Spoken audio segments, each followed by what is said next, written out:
Listener discretion is advised. The RPGeek Podcast is made by friends with varying opinions, political, and religious beliefs.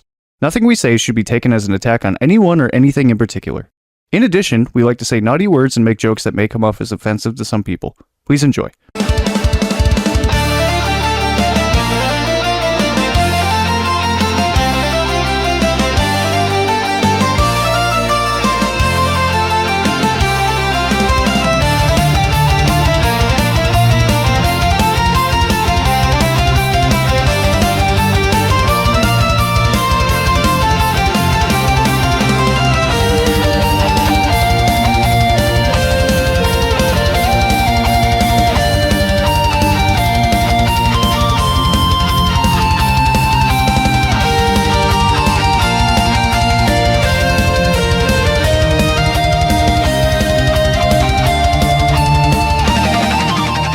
Welcome to the RPGeek Podcast. My name is Ryan, joined by my co-host Dave.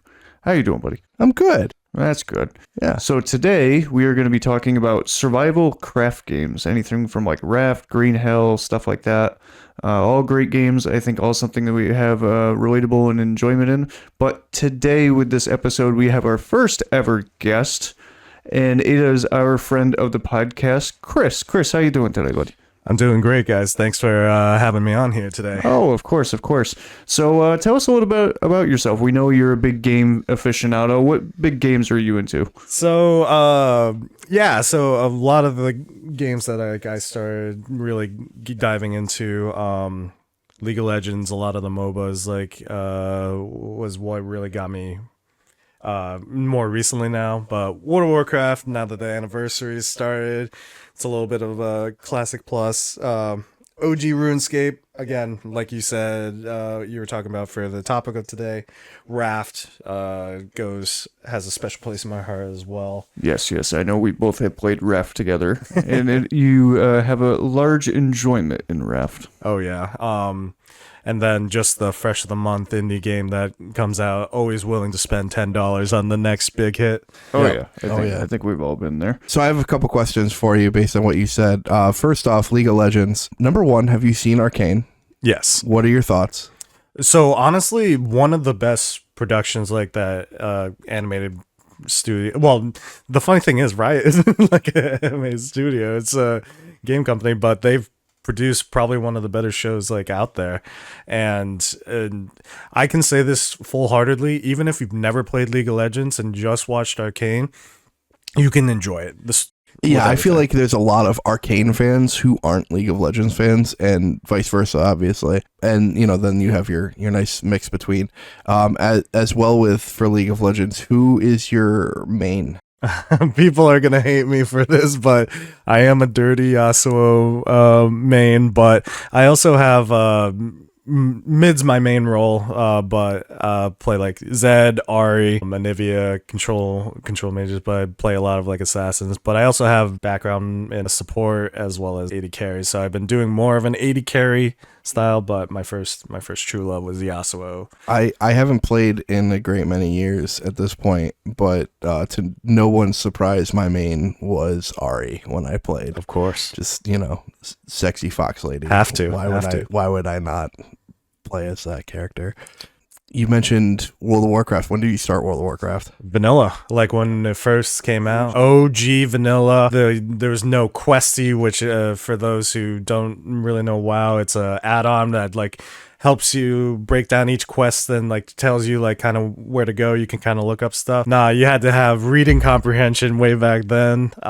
So you were playing back when they were like, here's a quest, go kill 35 boars. Yep. For no reason. Exactly. Also, you're only level 3 and they will kill you. 100%. 100%. Yeah. That's awesome. Ryan, do you have any questions? As far as like survival craft goes, does your knowledge extend much past Raft, or? Yeah, so obviously 7 Days to Die. Again, all the like flavor ones. Minecraft is obviously another one that comes up. Basically, like whatever like fresh Valheim. Play a little bit of Valheim. Just whatever people are like trying to play at the time as Gotcha. well. So yeah. And do you typically play those by yourself or always with people? Oh, always with people. Always with people. Honestly, so that's my thing with Subnautica is the fact that it's single player. I know the new one's going to be multiplayer, but the game would have been so much better with just one other person. I totally agree. I think playing it through, at least with a game like Subnautica, obviously one of my favorites too, playing through it by yourself, because it does, little do people know if you've never played, has a big total lore storyline behind it, which will definitely wow you when the first time you've seen it, or if you watched the Let's Play of it. But no, 100% if you after like completing things, just being able to go around with a buddy. So I am excited to do a Subnautica 2 when that finally comes out with people, and there's a lot of friends of mine that hate the ocean, so it'd be great to do. I mean, look, I love the ocean. I love the idea of diving. I would totally go diving if I had the opportunity. But I can also understand where it's like, ooh, it's getting kind of deep, like kind of like eerie, especially because we've explored more. I feel like we've explored more of space through satellites than we have of our own ocean. Oh, 100%. Like we don't know what's down there. Like I guarantee there, whatever Cthulhu like beast controls this planet is still down there. Well, it's funny you mention that, because as far as like mythical creatures go that may have existed or may not have existed, I 100% believe more in the ocean, the weird, crazy ocean creatures, than any other ones. Oh, I mean, you just have to look at the ones that we know about. Yeah. Especially like the anglerfish. Or the giant octopus. Yeah, or the giant squid. Yeah. Like all that. Like these things are out there still. What's like that stat? We only know like 5%, 10, like 8% of like our ocean or something like that. It's less than, it might not be that extreme, but it is less than 20%. Yeah, something like crazy like that. Yeah, for a world that's over 70% ocean, we know almost none of it. Yeah. We know about the Titanic and how not to drive a submarine down there. But other than that, we really don't know too much. Well, speaking of Titanic and getting left on rafts, let's start off our game today with rafts. Yes, I am a horrible raft player who has never finished the game. Despite starting the game, I think now I'm up to about double digits of starting the game with different players to try and, let's play, let's do this. And then we would play once. We'd get to like the first like real island. Yeah. And then just never again. And I'm like, I can't play those games by myself. I need somebody to sit there with me, because as dumb as it sounds, I find more entertainment in an idle game than I do in a crafting game by myself, outside of like Stardew Valley or something like that. Fair enough. So what would do you have like a favorite element about raft, like versus like other survival games that you've played, or would you just say that, raft in general is just good? I like how janky raft is. Yeah. There's a lot of ways that you can play with that game that are very, very funny. Mm-hmm. For example, your raft doesn't need to be connected to itself. You can maybe make a bridge out to a whole nother raft and then break that bridge, and now you have 2 rafts, or 6 rafts, or 20. You can have an entire fleet, and they will all follow the same direction for no apparent reason. And then you can kind of ignore certain parts because the shark will go and attack those, and you're like, who gives a crap at that point? Which I think the shark has a canonical name, doesn't it? Bruce. Yeah. So Bruce will leave you. He won't leave you alone, but he'll leave you alone. But there's so many weird, janky things that you can do with Raft. They have patched a lot since the game officially came out. Some of the janky stuff that I was able to do before. I remember before 1.0 came out, Bruce had a specific time where if you hit him as he went to bite you, you would be able to just tank the bite and not take any hit. Yeah, no, that's still in. Like, Is it? Yeah, if you time like if you have a spear. Yeah, or if you have a anything. spear. Yeah, it's kind of like as he's like going in, if you like poke him with the spear and then like swim back like at the same time, Yeah. he'll like kind of Just get iframes on it. Yeah, you get on him. iframes on it. It's pretty great. And then you eat them, and then Bruce 2 shows up. His cousin Yeah, Bruce. yeah, his other cousin Bruce. Come from a long line of Bruces. But honestly, out of all the crafting games, I think because of my constant restarting experience with it, Raft is kind of one of my least favorite. Okay. And again, I fully believe that that's because I haven't finished it. Gotcha. I know what happens. Like I know how the game ends. I know where you go and everything like that because I've watched other people do it. Specifically, Let's Game It Out. I've seen do it a bunch of times. But yeah, I don't know. I kind of like how Raft is like this blend between Castaway and Waterworld at the same time. Yeah. You feel very Tom Hanks in the beginning, but you start pushing off into that like Waterworld utopian kind of thing going on, and the lore gets really crazy and weird as the story goes on. Like for those who don't actually like know like Raft, it does have a background to it, which is actually kind of insane once you get to the end and find out why like this entire world is flooded, like and everybody had to go on to these rafts, so it's actually cool. great. So what would be your favorite part of it, Chris? My favorite part, I'm one that's it's like the explorer kind of with every like craft games, like even just like again like in Minecraft or whatever, I'd always be exploring different biomes, go collect material. I'd be like the gatherer kind of. Also like the combat fight whenever someone's like so there's animals that can hurt you in rafts, so whenever someone's trying to travel on the island, they're like, hey, come help me kill this thing. I'm always the one to like just get wrapped up in the combat and I remember my first time seeing that boar. Oh yeah, he saw me before I saw him, and I went flying off of a mountain, like a cliffside, because he just ran up and just hit me. I was like, what in the hell was I remember playing Raft with you, Chris, and when you get knocked out in the game, you can kind of still see a little bit because it like fades in and out. And I remember I got knocked out by something, and I just saw you go past my screen and just go like full Rocky on some animal, and then all of a sudden I'm getting picked up and flapped around. And I was wow, you got him. He beat up my buddy. I can't let you live that down. Yeah, like, I just saw this raging man just fly by me with a spear, then come back bloodthirsty, like, let's go.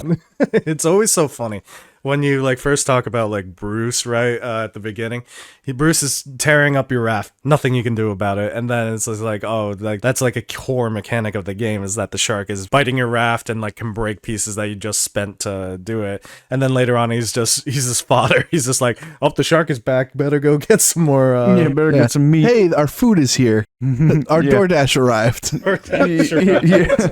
It's pretty much.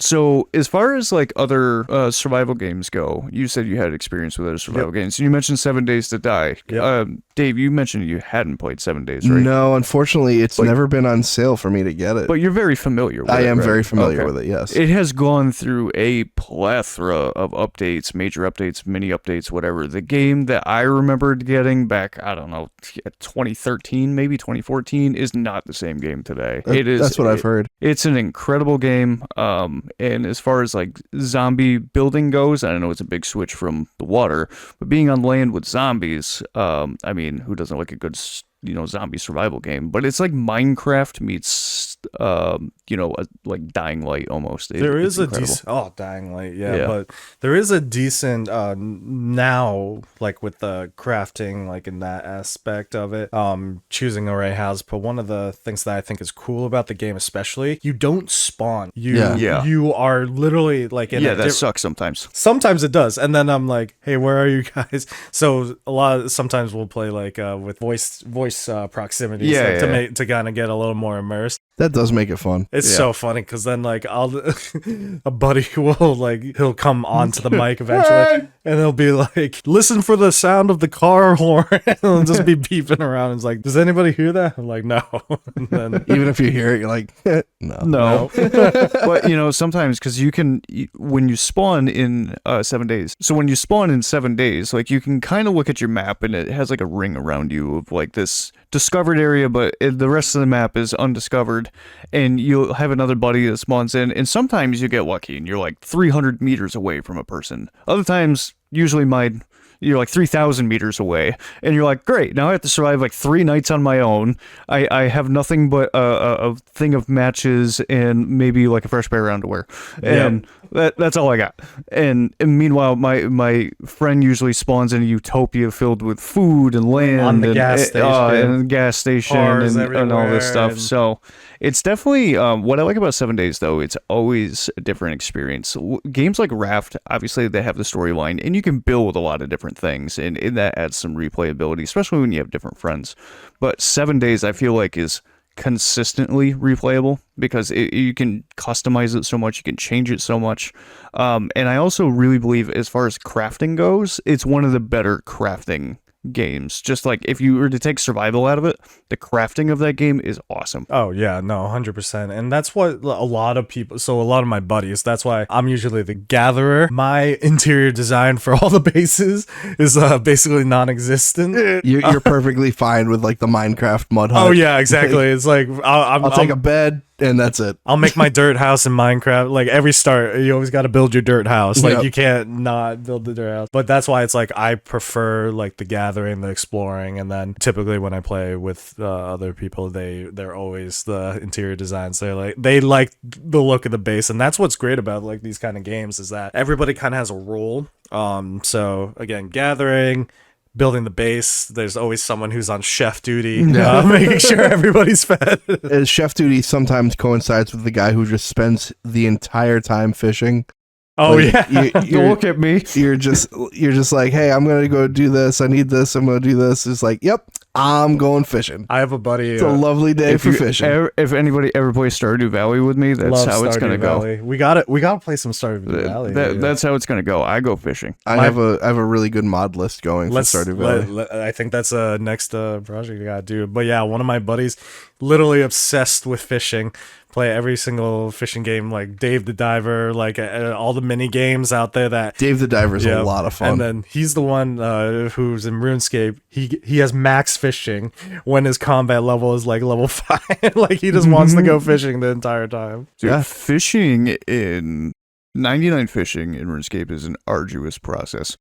It is painful. Well, I mean, halfway there when you're at 92, you've already been at a arduous You're halfway there. process. But I'm At pretty 92. sure fishing next to like maybe one other skill is like extremely incredibly long skill versus all the others. Oh yeah, no, fishing in RuneScape is one of the longest skills. Yeah, But it's just so fun. It's like I love seeing numbers go up. That's like one of my favorite. I'm a things number to guy. do. Yeah. Yeah. So do you hoard in survival craft games? Oh, 100%. Like that is one of my worst qualities. Like if I find, again, because I'm gathering all the materials, so I'm like, do I need this piece of fur that I got off that one boar that I killed like 20 minutes ago? And I'm like, I could, because it's like, you go back to base, right?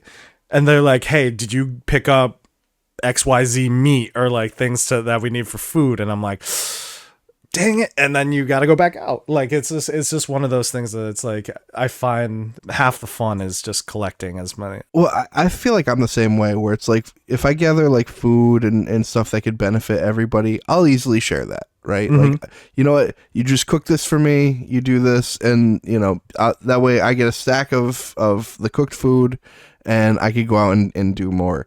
But if I get like, it doesn't even have to be a rare drop, but if I could just get a drop where I'm like, oh, I could turn this into something, or maybe I could turn this into something. Are you guys, this is a question that comes up that I think about. If you find like something rare, right? Like just like a weapon or like anything in the craft, do you make that known, or do you kind of just like have it in your inventory? Sometimes it just stays in the inventory in the back corner and just never gets spoken of. I tend to do the anime protagonist bring it out at the last possible moment kind of deal, where it's just like, oh man, there's this thing that we got to do, but look at this really cool sword that I got, and then I just turn the tide with that, and everybody's like, oh man.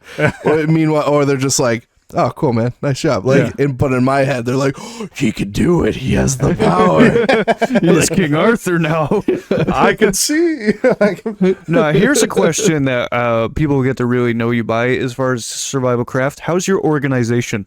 Awful. If it doesn't have an auto sort button on it, so whenever a survival craft starts, no matter what it is, always you got your main chest that you just throw everything into. Yep. Doesn't matter. Yeah, you have your garbage chest before you can get to the clean. Yeah. And then I start to put things where they should be, or where I think they should be. So like, for instance, in Raft, like by the smelter, all the ores, I'll put like a chest there with the food and everything like that.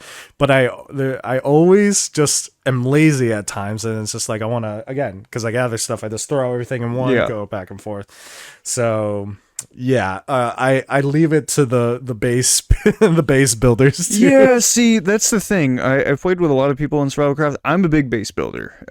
Dave, you're probably familiar with when we played in Shrouded, how many hours I put into like building the base. Like you built us a fortress. Yeah. So, but like I'll play with a bunch of people sometimes, and like all these items just randomly come into this collective area. And since we're referencing RuneScape, almost like a grand exchange kind of thing. Oh, yes. And I feel like I just take 90% of my time. I'd be like, finally, it's all sorted. I go back to the box, and it's just, here's a delivery. Figure it out. And I'm stocking shelves again. Well, that's like, you almost want to create a bigger chest just for all of the random bullshit to be put into smaller chests. Yeah. But and that's one thing I don't like about certain games, when they limit the chest size. Yeah. I mean, if you can get bigger ones, great. If you can't, it's like, damn it, I need to make 100 tiny chests. Well, to it's like fill at that this point, stuff. you're building a bank.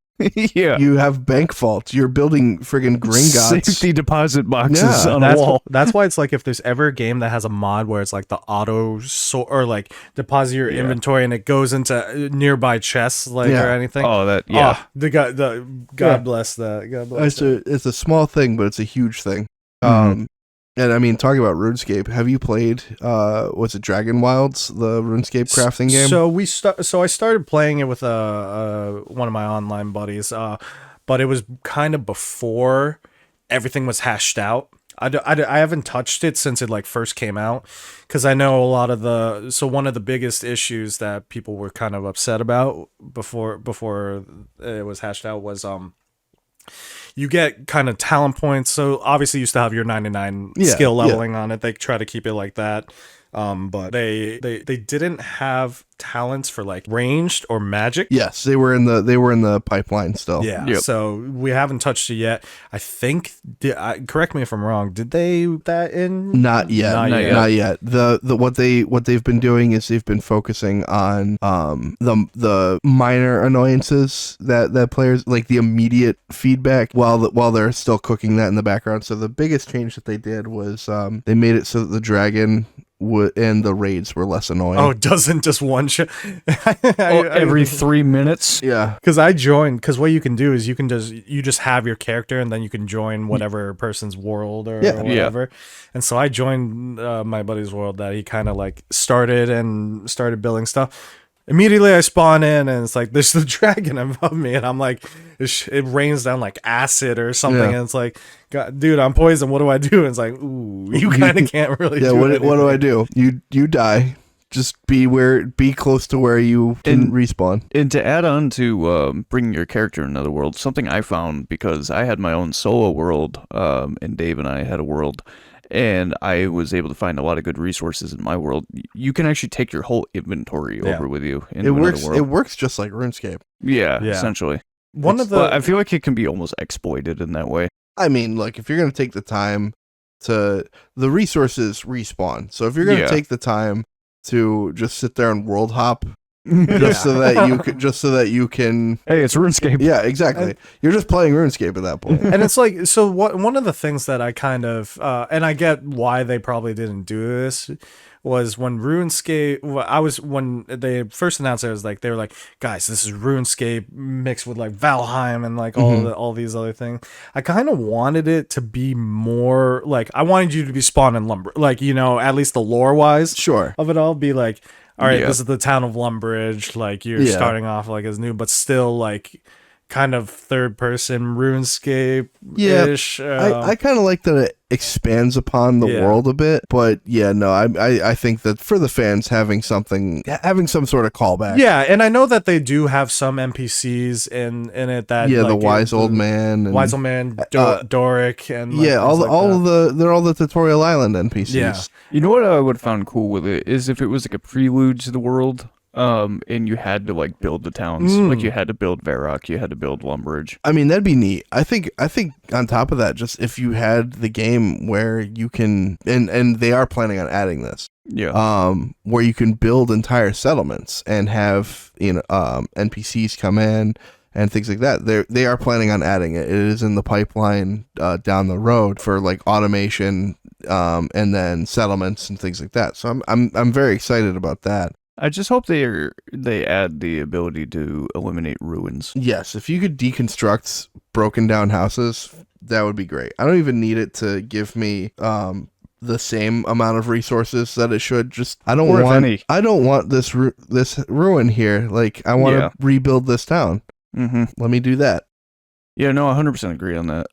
And I think it's for what the game is. I think it's good. I will say, and we've touched on this before, the biggest enemy of that game is building.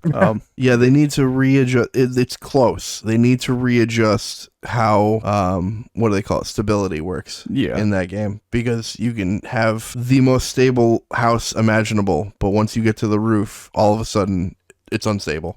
Everything is unstable. You can literally frame it out with a cage or the roof, and which is, I mean, you watched me build my house. I think it was more up to code than real houses nowadays. Gotta get a fire marshal in. But as far as that goes, no, I think there's all these different survival crafting games. They're really fun, but I think I enjoy mine the most that have storylines to them personally. And kind of like Sons of the Forest, and like Sons of the Forest is okay. One that comes to mind for me, and I don't know, Chris, you said you mentioned it before that you didn't have experience with it. Dave, you might. Is a game called Green Hell. I'm familiar with it. I haven't played it. And it's basically this game where there was a bunch of researchers that had gone out to this Amazonian area in research of trying to find like a cure for cancer. And he, the main protagonist, the one you play as, I think his name is Jake, he goes out there and he finds research, but he doesn't find the cure or whatever. But he makes this book, and it comes with a lot of backlash that there was no cure in it. Like, what was this all about? And this company, this big conglomerate corporation, gets a hold of him and says, hey, you're like almost right there, but we need you to do more research. So they send him back out there. Well, it turns out while he's back out doing his solo research that his wife gets cancer. So he's really trying to find this cure. But something happens to him with this tribe where he ends up in this corporation where he basically ends up, it's almost like an Avatar or a I forget what the other name of the movie is, but basically where you were once with the corporation but you turn on them because you realize that they're actually causing issues. Mm-hmm. But to begin with, this tribe is very anti-civilization. They will attack anyone they see. So you're not only fighting like the Amazon of animals and poisonous frogs, but also a tribe that hates you. But it turns out the reason that the tribe really hates people is because this corporation was using them as guinea pigs. So they actually had sent him back in there to do research on things, but it turns out that they were just guinea pigging these people because they had no connection with civilization. Nobody would care. So when he showed up again under the flags and names of this corporation, they just tried to kill him no matter what. Interesting. But meanwhile, he's trying to find this cure for cancer so he can save his wife. And at the end of it, it's a multi-ending game, and you can make the choice on multi-endings of it. And it's actually really good. You can either like follow the corporation, go without the corporation, save your wife, don't save your wife. There's so many endings to that game. But the actual meat and potatoes of the survival craft is very, very interesting because it does not hold your hand at all. Okay. And not only does it not hold your hand, but it gets gets even more creative to where it's just like, okay, like I'm near a water source. You would think I'd be able to drink it. And honestly, you probably would be able to, but no, you have to like crack open a coconut, drain the coconut, pick up water in the coconut, boil it in the coconut. So now you have a coconut canteen kind of thing. And it gets really interesting. Yeah, I mean, so I feel like that's kind of an issue that I have with a lot of these crafting games where they take something that should be simple. Yeah. And they make it really complicated, which is fine, you know, but they also do it in like a ridiculous way. Now, you mentioned you take the coconut and you drain the coconut. Yeah, as in like drain the coconut milk. You can drink it. Okay, I was going to say, can you drink it? Or do you just go, no, you just have a coconut. You can drink it, but coconut milk will rehydrate you. So like that's the thing in this game. You also have like a bowel meter, so like coconut milk is a natural laxative, so that will increase it like a lot. What is it with games and making you need to piss and shit all the time? This one it makes a little sense because they use it based on your health can go down based on dysentery. Okay, which I mean, drinking out of a random river probably would be. Yeah, but still, it's like okay, sure, but like I don't know. I'd assume you could make like clay pots or something like that. Why couldn't you just use one of those? Like, I mean, down the line, they want coconut water. Yeah, they want the coconut. They stuff. want the Vita Coco. But you have to like in wherever you decide to make your base. Not as bad as the RuneScape game that we mentioned, but your base can get attacked by the tribes. Yeah. It can get attacked by random animals. And the forest was the same way. Yeah. Forest, Valheim, a lot of. It's got a lot of those similarities, but yet it does. The one thing I will say about Green Hell is it does stand out on its own because the storyline alone will actually keep you like into it. Yeah, I mean that sounds like enough of a story where I would be interested in doing it. Now, is that a single player or is that a multiplayer? It is a co-op game. Okay, and I believe it is up to 4 co-op. It's gonna sound dumb. Character creator, or do you all look like the same? It's all guy? protagonist based. It's protagonist based. Okay. So. Yeah, I hate that's what I feel like a lot of the like because there's billions of survival craft games out there now. Like it's a fun, very saturated market. It's a very fun party-esque style gameplay because again I feel like it attunes to a lot of like streamers, YouTubers, like to be able to like do these kinds of things. And so that's why I feel like sometimes why they get too complicated is because they have to not be just another. Well, that's the thing. You're trying to be more than Minecraft. At the end of the day. And I agree with that. I think there should be something that makes you stand out. But at the same time, make it make sense. Yeah, and I think there's some of them where you're limited by something that the developer probably didn't even think of, but the thing that they did think of is an overly complicated way of doing the initial thing. Oh, I agree. And like with Green Hell, I think the storyline of itself would have made it stand out enough. Yeah. Like when you start getting into some complicated mechanics that just kind of is just like, all right, like once you beat the game, you're like, that storyline was enough. You didn't need this. Yeah. Like, what's the to the table? If you could pick one, what's the worst survival craft kind of game that you've ever played? Where you were sitting there playing it and you're like, man, I am not enjoying this at all. Off the top of my head right now, I think it would have to be a game called The Survivalist. Okay. It's a top-down pixel art style. I think they had a game called The Escapists. Yeah, they've had a few. The Escapist was cool. it was fun. It was fun. The Survivalist just felt very generic. The Escapist was really fun, and it had scenario base and all that stuff. And just like in Survivalist, it's procedurally generated and all that stuff. But I feel like to the tone of not being more than Minecraft, it really didn't. It really didn't, like, and it was 2D, so it's not like you could make anything that was really like spectacular, like building wise, like you can in Minecraft, like some of the designs I've seen people do. But Survivalist just felt like a very generic, you're on an island, survive, here you go. But to be fair, because of that, I didn't put enough hours into it to see if there was anything behind the curtain. Yeah, the hardest part for the Survivalist for me was figuring out what to do with the monkeys. I was like, I don't want the monkey. I want to be able to do this. I think it was to be able to make things autonomous. It was. And you could get more monkeys and things like that. And eventually you could have a whole army of monkeys building shit for you and gathering materials and stuff like that. And that's like cool. But the way they went about doing it was dumb. Whereas like you had to coax them with bananas and shit like that. I think my second honorary mention of that was Stranded Deep because now it's abandonware. Which is unfortunate. That was fun. Yeah. I think my only like I don't think I've had like one where it's like I couldn't find something that I needed to do. I think what happens with me is that unless it's a game that nobody has played, it's hard for me to. So I'll just bring in Terraria for an example. I like playing it now, but like when I first started playing it, my group of friends, they all knew what to do, and I was just like. And because I don't think it's fun for them to be like, oh, you gotta do this XYZ and list out like a billion different kind of things. Yeah, I like figuring the game out. Yeah, kind of like babysitting me, but at the same time, it's like there's the little skill ceiling, especially if you don't know like what to craft, what you're looking for, what biomes mean what. So I think that's the only time where like I kind of and so like it was same thing with like Valheim too. Like everybody knew what to do. And then they're off doing their own thing, and I'm kind of like just sitting there. But I think overall, that's the only time where I kind of starting out wise. Mm-hmm.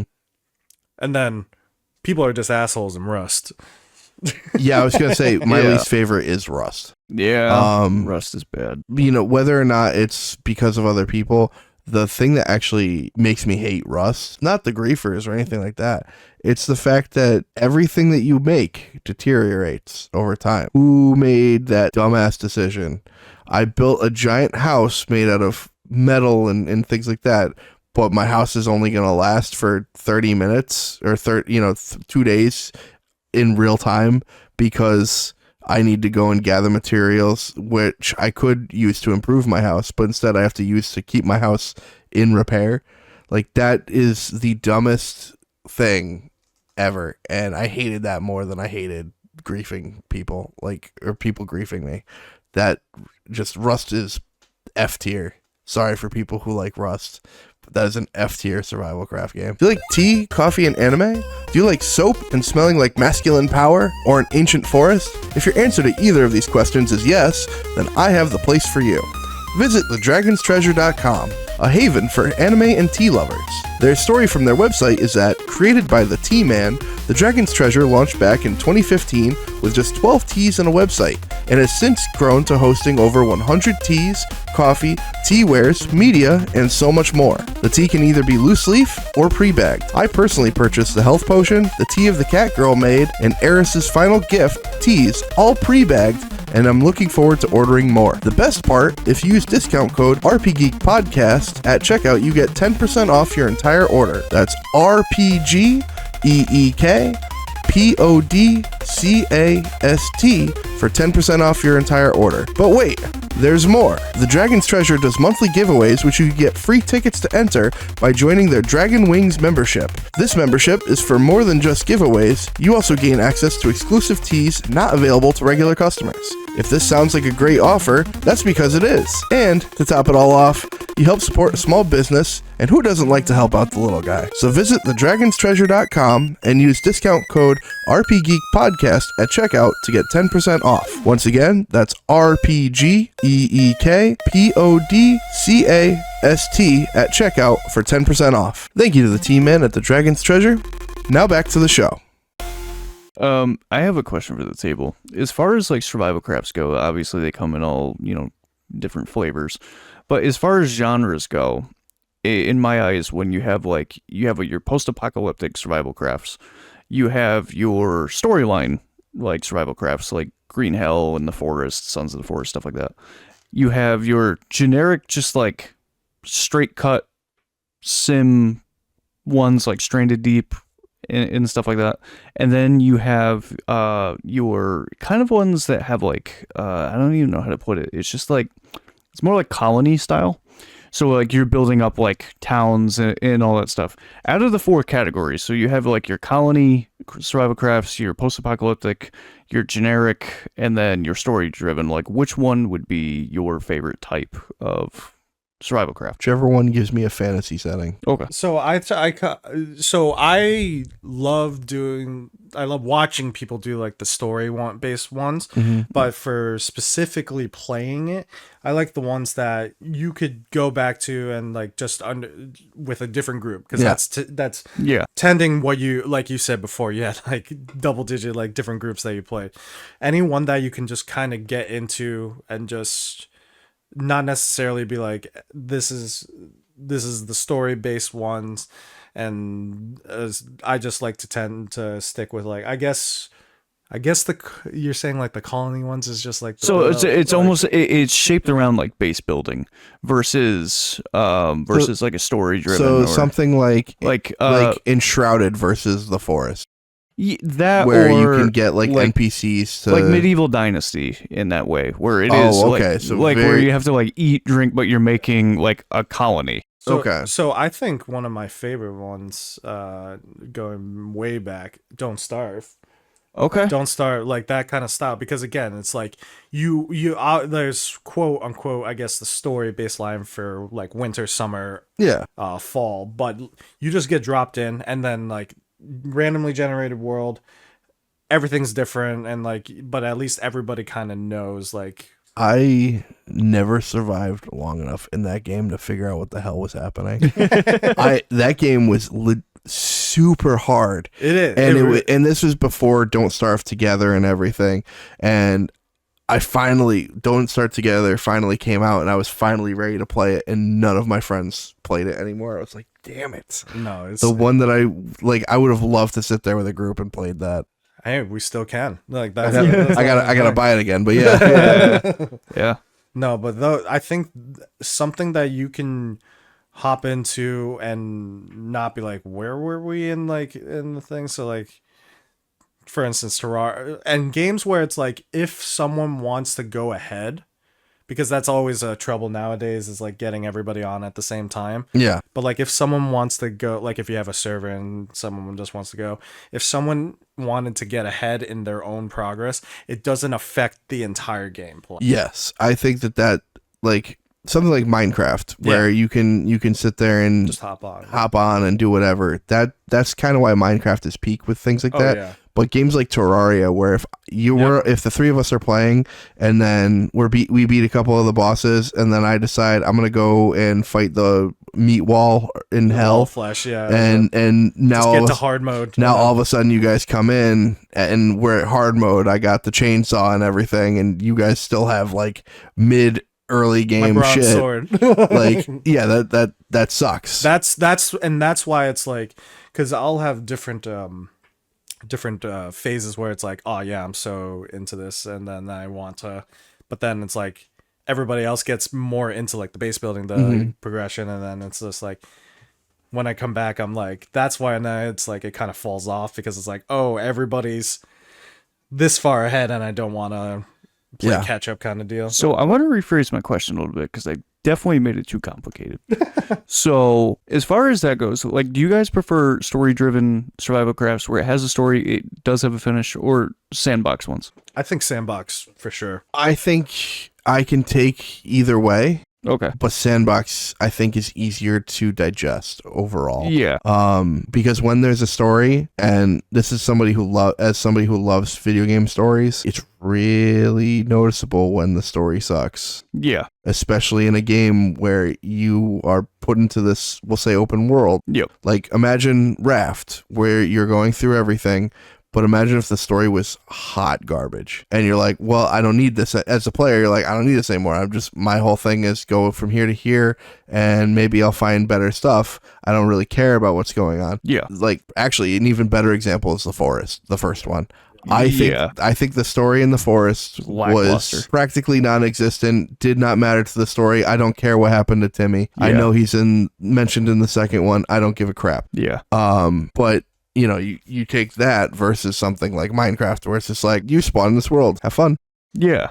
And that's where, again, that's what I as I was saying before, it's just when you have a story, like and if it's regardless if it's good or like it's not, someone always wants to progress it. Yeah. Like someone in your group, and that's why I like playing in a group better, because you're talking, you're figuring things out, you're helping each other. But it's like there's always someone that's like who's on at a random time during the day, or like super early in the morning or super late at night. Yeah. Just on, and they just want to progress it to this point, and that's where it's hard for story ones. Yeah. Because then it's like, again, Terraria, you're already in hard, like they progress to hard mode, you have a bronze sword, and then you're just like, I guess I'll die. I guess I'll die to everything. But Yeah. that's why I think sandbox is just the way to go, especially because you can always just tack on more. Say someone wanted to join you but you had already started like in the forest or something like that. Yeah. It's hard for that person to kind of just hop in, especially if they've never played it before. Exactly. And meanwhile, you have a fully set up base, and you have all the really good weapons, and It kind of takes out the enjoyment of seeing your first I forget the names. The spider mutant? Like the thing Yeah. that's like crawling all Yeah, legs. leg that man. one. Like so now here's a real question. Because they have so many legs and they're like all legs. When they hit you, is it like a punch or is it a kick? Because they're all legs. I mean, right? they don't have arms, right? But So it's like they have it on like their leg. but it's like, nothing but leg. I would assume it's a kick. They're just giving you their paw. It's just an upper kick. upper kick. Just a sweet chin music. Yeah, they're just giving you a roundhouse without high having kick. to lift. High kick. You know, it's awful. Yeah, I mean, I agree with you. The forest story. That's why, like, when the comparison was made to Green Hell to the Forest, like the forest, I like to go into the forest and try to just make my walls almost like impenetrable. Yeah.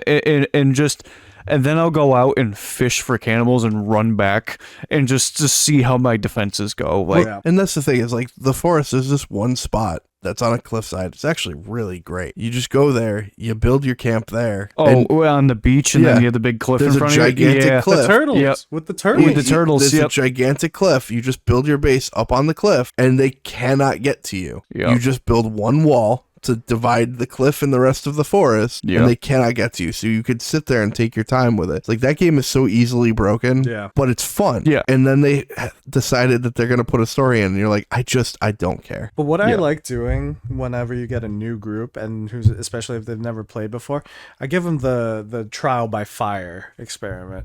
Because I know, so whenever we get into a new world, not a already made world, I don't say anything what's going on. If I know what's happening, I say, I'll like tell them, it's like, oh, how do I build it? And then I'll say like things like that. of course.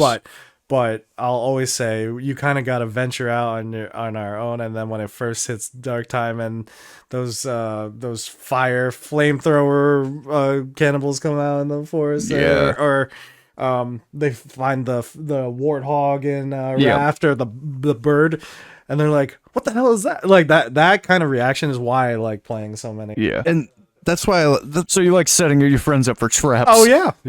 well, the thing is, like, look, that's part of the experience of playing the game. You would get that if you played it by yourself, or if Yeah. your Yeah. group played it the first time. And the funniest part is when you play with a bunch of new people, Oh. and one of them is, I'm base builder, cook, fisherman kind of thing, and they're like, I'm never going to leave this area, but I will make sure that you have a home to come home to. And everybody else is going, and that person just hears, Jesus Christ, what's that? Oh my God, I'm dying. Somebody help me. So when we play in our most recent game, Yeah. Ryan, we had so 3 of us were very experienced, and 2 brand new girls that joined us for that day. And Yeah, I remember all those reactions. What the hell is that? there was one who would literally not leave. So we parked the raft obviously on different islands. There was one person who literally would not refuse to leave the boat because there's so many things out there. The boat is safety, man. All you have to I worry know, about but with it's the like boat you is have the to- shark. yeah. Well, it was like the ground is lava. If they touched the water, it was just like watching a fish on land. It was bad. You watch them run on water because Literally. that's hilarious. It No, was so funny. There's so funny. many good survival crafts out there, and if we had to kind of wean it down, like Dave, what would you think? Like maybe your top 3, top 2, whatever that you've had good experiences. It could be a crap game too, but like just your favorite experiences. So Minecraft is number one. Okay. It defined the genre, and it does everything right. Unfortunately, Microsoft has made a bunch of really stupid decisions with it. Yeah. But aside from that, the core game is the same game. Yeah. And there's just so much that you could do in Minecraft. Yeah. As for another really good one, I would say Enshrouded caught my eye really quickly, and then when we played it, it just took over for a bit. It did. That was such a well done game, and it's not even out yet. And I think I made like 65 hours in like 4 days or something like that on that game. I don't think I slept. The magic system was a lot of fun. The dungeons were fucking difficult, but a lot of fun. Yeah, that is a game, if you haven't played, Chris, that you would love. It's really, really good. Okay. It's a survival craft RPG. I mean, it's all the best things in the world. Feels very Oblivion in some aspects of the closing of the gates, but then you have like the bosses that you had to defeat. Yes. Yeah. And the bosses are gigantic pains in the asses. Yes, they are. But then there's some that you can cheese the hell out of. Oh yeah, which is very funny. I think that's one of my favorite things is like you finding a cheese in anything. Like you said, for the base, like you build it on this hill, they can't do anything. Yeah. Like just finding those small little things. When they get stuck on a rock and you can just hit them over and over again. Yeah. That cracks me up. And it's not quite a base building game. And I'm not putting it in the top 3, but a perfect example, we played Drive Beyond Horizons the other night. Last night. And well, technically, isn't your car your base? Yes, and you do build it. I still wouldn't put it in my top 3. It's very fun, but as for an exploit that I found was in the game, you get trampoline. You can find a trampoline. You broke that, and immediately. I immediately broke it because you can attach stuff to other things. So I took this little trampoline and I attached it to a pallet, and then I picked up the pallet and I angled the trampoline so that it was close to my character's body, and I jumped while holding the trampoline at my feet. I rocketed up into the air, off to the side, everywhere, every which way. It was hysterical. Imagine taking a bouncy ball and just bouncing it from a normal height, and that would be like the trampoline. But then take that bouncy ball and put it like 6 inches between your hand and like in a flat surface. And the repetition of bouncing, that's what he did with the trampoline. That's awesome. That's why a little off topic, but at the same time, that's why I love speed running thing. Like I love watching people speed run, because it's like you take a game that doesn't seem broken on the surface, and then you find stuff like that where it's like, if someone was speedrunning you've probably found a tech where it's like yourself. If you could control the direction, you could speedrun that entire map. I got pretty decent at figuring out which way to go with it. You just need the right object. You need the right object. It has to either be a pallet or the metal sheet, and you have to have the right angle for everything. But I was able to kind of zigzag and control. So that's what I mean. Just finding stuff that like in the game that like you didn't know you could do, or like you didn't think it was. The funny thing is, like, I would love to hear a developer's take on that, because it's like, did they put it in there hoping someone would find it and then like do that, or did they have no idea this is what could happen? I'm just thinking of a funny moment that is making me internally giggle about last night. I was watching you trying to do the pallet trick with the trampoline, trying to go up a wall. Yeah. Like, you pushed your back up to it, you were trying to go up it, and then something just got in the way, a lip of something or something, and you shot about 4 miles the other direction, and all I hear is, "Oh God, wrong way!" And I look up in the air and I was like, there he goes. He was just like a shooting star in the sky. Like, you were literally the UFO. Just like, you were right there in front of me. Just wall climbing. Goodbye. But that's why I think some of these games are like so fun, because like you can just do what you want to do in it. Like it's not a linear like top down. Like you can't like finding different ways to play the game. Yeah. Like I do a lot of Ocarina of Time randomizers with a buddy, and I can manipulate that game pretty well from just skill and playing and knowing how mechanics work. But then you have some people who can manipulate that game where it's just like, I'm going to use a bomb in the graveyard and end up in the Shadow Temple when I shouldn't even be anywhere near with this. the Master Sword equipped. Yeah, or you have the people who I pick this object up, I throw it, I turn this way, I do a backflip, I do this, I hit the start button, and then all of a sudden the credits are rolling, and I'm like, all right, code manipulation's a bit ridiculous. That's so cool when you first see something. It's really neat. It's a bit ridiculous, but for me, like, I prefer my exploits to be something that I can do in the game. And they're usually comedic most of the time. That's what I want, is something to make me laugh. And, you know, and that's what some people like to do in the infinite trampoline is hilarious. I remember at one point, and also, like, they had some really comedic fun stuff in there, and we have yet to try the trampoline with the energy drink. But when you found the energy drink...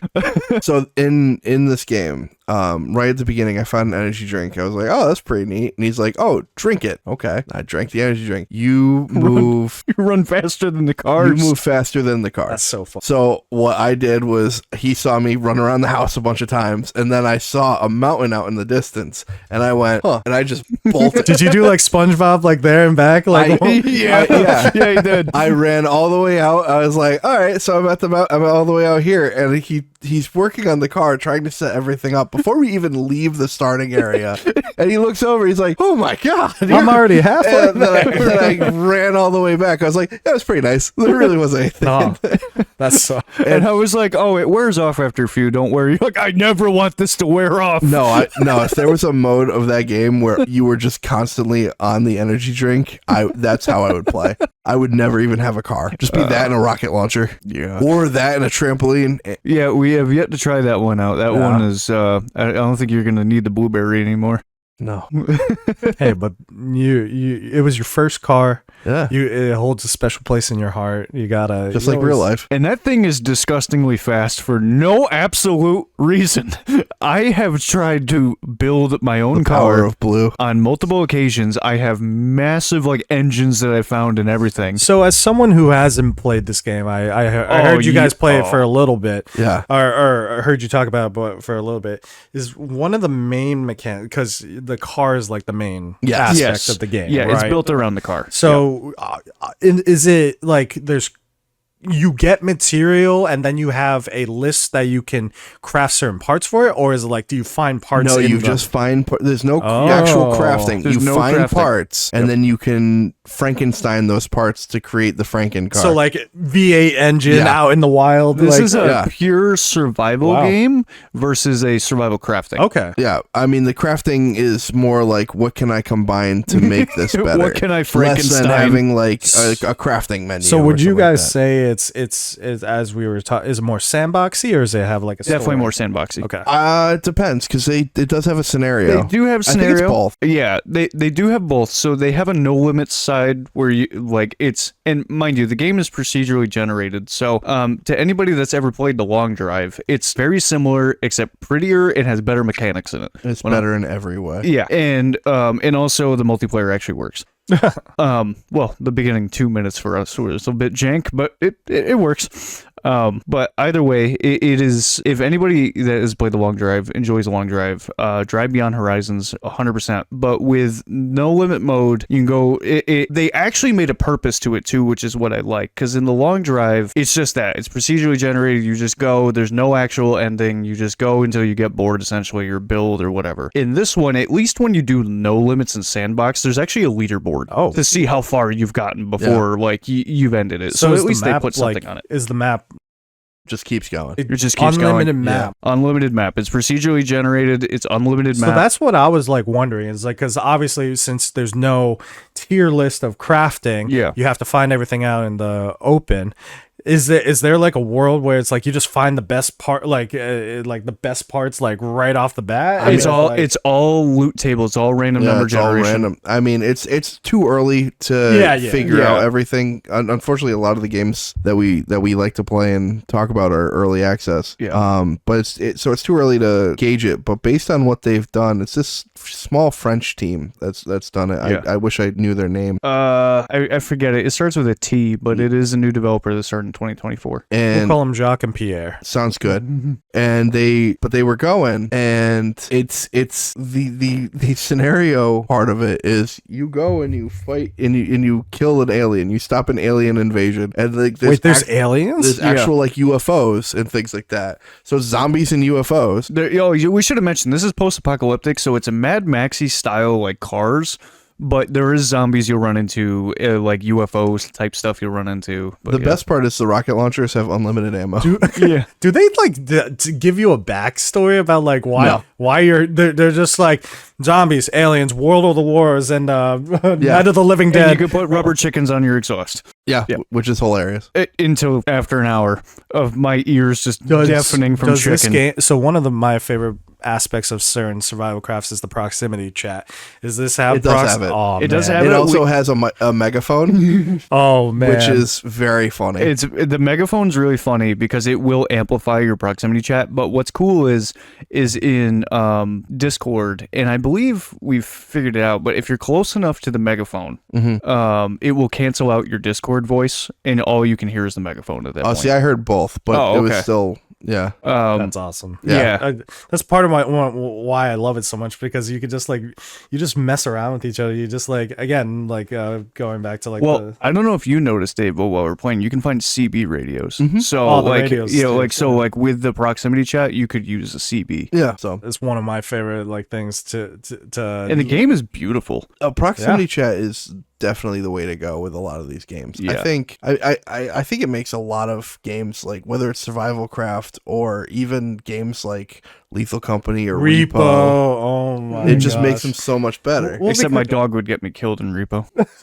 I once had a time where I have a cat and he would jump up on my desk and his meow, like everybody can hear the meow. And it's like, so for anything with proximity chat and Repo, especially because the creatures can hear you, and it's like you're just like complete silence, like nobody say anything, and all you just hear meow, meow.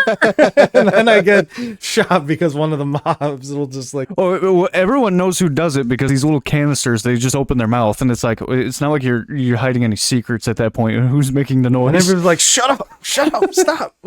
That's so funny. Just adds like an entire different element to it. Yeah. It's just like, because again, like you just you don't know where anybody's at and be like, hello, anybody there? Well, that was one of the things that they did with Among Us. Yeah. There was a mod. I think it might have been added into an actual feature now. Yeah. But there was a proximity chat mod that was put in, and that added a whole new element. Yeah. Oh yeah. Yeah. So it instead of just being quiet and just being like hee hee, like whatever, or just switching from, however you had your Discord server set up, like I think the proximity chat, just having people walk around and you hear a blood curdling scream Oh from my the God. other side of the map, you're like, Jesus, what the hell? I was playing Among Us with a group once that one of the guys decided, we were using proximity chat, one of the guys decided he was going to scream the entire time, so when you knew it got silent that he was dead.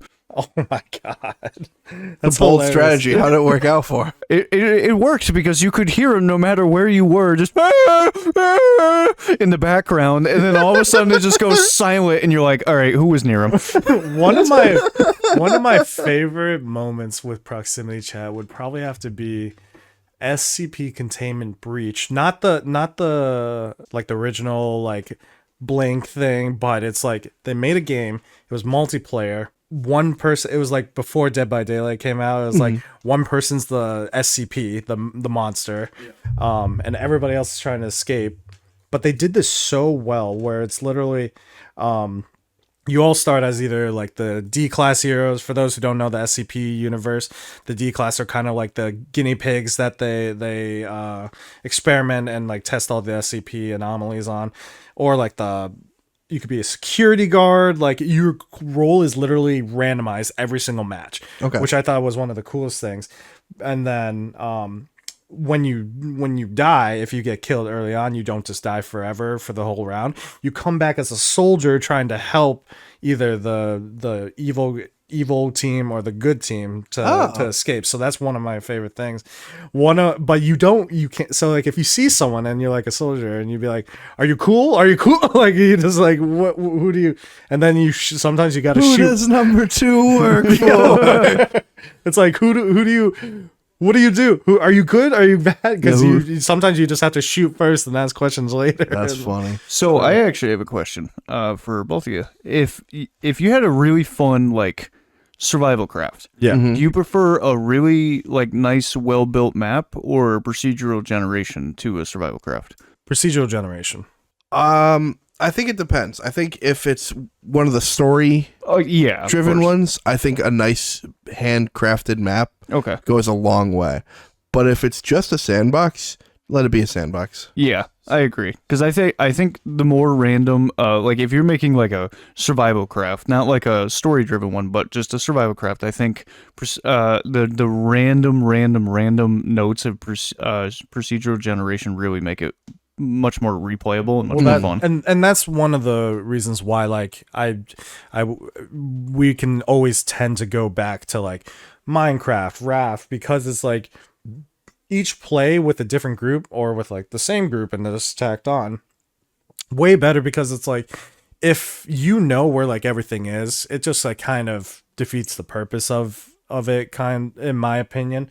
Like obviously depending on if it's a story based thing or not, but that's why I tend to go back towards sandboxy, because I want to be plopped in a world and not know what that chest is going to contain, or like what your first drop will be from a mob or things like that. Like I think having the map constructed, but having the loot be all loot tables, having the mobs be whatever, having different spawn points and things like that go a long way. I mean, unfortunately, with things like Enshrouded, you know where the chests are after you play it for a bit.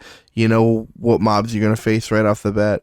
But if there was like a way to randomize that even more, that would be cool. Someone will probably make a mod out of that. And an interesting thing about Raft is it's almost like a mix of both. It's got like random generated like little islands and stuff like that, and obviously your spawn location is different and stuff like that. But the main quest, I guess you would call it, islands are always the same, but they're in different locations, and they're always built the same. And like you reach at one of the islands, you reach like this city that's surrounded by a dome, and it's like always the same, but it might be in a different location. So it's an interesting mix of both, because you can get both experiences out of it. Yeah, and I actually really admire that with Raft. I think that's I think the best way to do procedural generation is to procedurally generate as much as you can, but then go in and fine-tune specific things.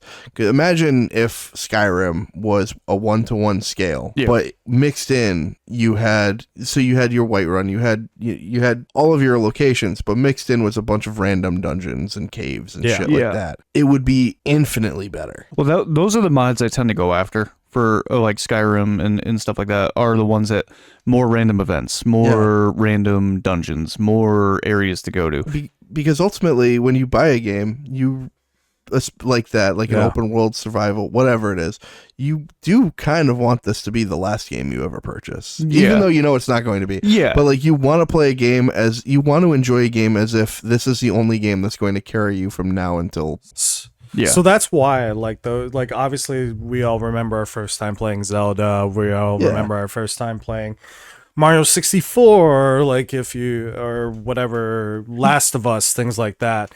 Yeah, the reason why it's like that I love the randomness of it is that you can play it again. You can play the game again, like, because even though like again, I love Skyrim when it was out. You kind of know what's going on. You kind of know, hey, you're finally awake. You know, like that. You know the punchline before it happens. Like obviously you can go back with a different build and things like that, but the premise behind it is the same. And same thing with the survival crafts, but it's like I want to go to this certain biome or like this spawn point and not know what I'm going to get in the surrounding. Do you like to feel energized? I know I do. I'm a bit of a caffeine myself. Do you want to feel like you can climb a mountain fresh out of bed? Or maybe stream for 12 hours without any internal lag? Well, you're listening to the right ad. But before I get into it, let's talk about jitters. Have you ever had an energy drink that leaves you just feeling fast but anxious? A drink that makes you feel like Dash from The Incredibles, yet vibrating apart like an old car? Well, not this one. Introducing to you Dubby Energy. Dubby Energy's special formulated blend of jitterless energy is made from coffee extract, a natural, clean, jitterless source of energy. You could scale walls, run across the ocean, maybe even fly, although we at the RPGeek Podcast recommend a parachute for that. They have flavors such as pomegranate blossom, peach, dragon fruit lemonade, even Grandpa's denture water. With all these great flavors to choose from, how would you not want to turn your brain into a supercomputer with all this clean energy? Right now, if you go to dubby.gg and use code RPGeek Podcast at checkout, you could get 10% off your next order. That's RPGeek Podcast at checkout. Or if you're trying to get it done in just one shot, type dubby, dubby.gg/RPGeek Podcast. Again, that's RPGeek Podcast for 10% off your next order. No, while W Energy tastes delicious and makes you feel good, it will not allow you to walk across water, scale walls, or fly. Please do not sue us if you do something stupid. Thank you. Thank you to W Energy, and back to the show. Yeah, so going into games like Raft and things like that, I think one of the things that makes that have replayability, even though the game's the same every time, it's just where things are and things like that, is the fact that you could be like, all right, well, what can I do to make my base different? What can I do to do this more efficiently? What if I made like the weirdest looking thing? Would this still work? Yeah. And that's kind of where the trampoline on the palette comes in. Is like, all right, well, how can I break that? Like, How can I break how this? can I break this? Did the developers think that I could do this? And that's why I really like watching the YouTube. I've mentioned him before. Let's Game It Out on YouTube. Yep. Some of the stuff that he does in his videos is just like, I like to break games, Yeah. but compared to him, I'm just a hobbyist. Like that guy's a professional game but that's breaker. what's so awesome about like games in general is like you don't take Tears of the Kingdom, right? So the billions of dungeons, but like It feels like it. so many dungeons in the game, so many puzzles, especially where like so like that and like Portal, you like there's so many different ways to solve a specific puzzle. Yeah. And it's like, is that supposed to like how it's supposed to like happen, or like is it again like you said, did the developers want it, or is it like with like open world, open craft, like leave it up to have this different ways to solve XYZ problem? I have, Portal's a perfect example. I have brute forced a good chunk of Portal 2. I don't think I figured out certain puzzles, but I figured those puzzles out.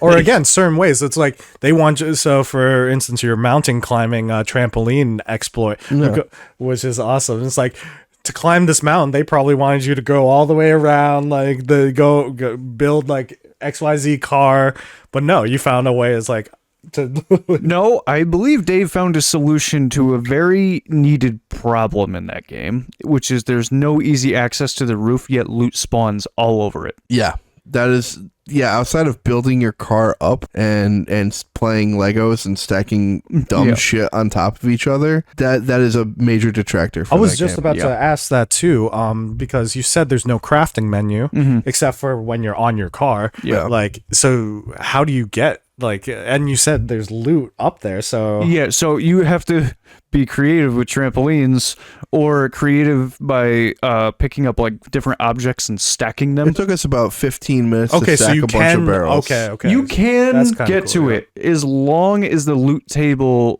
in the location that you have arrived at allows you to. Because sometimes you can show up to a location where there's no real stackable items. You can't get to the roof, and you're like, all right, I guess I'm screwed. How would you say the interactable item, like the majority, like percentage wise, of interactable versus non-interactable in that Like game? 95% interactable. Dang, that's cool. Yeah, I would say this, depending on where, Aside from the buildings and like stuff. yeah, obviously. depending on where you are, there's a lot of stuff that's not interactable in the buildings that I kind of hope down the road becomes interactable. Yeah.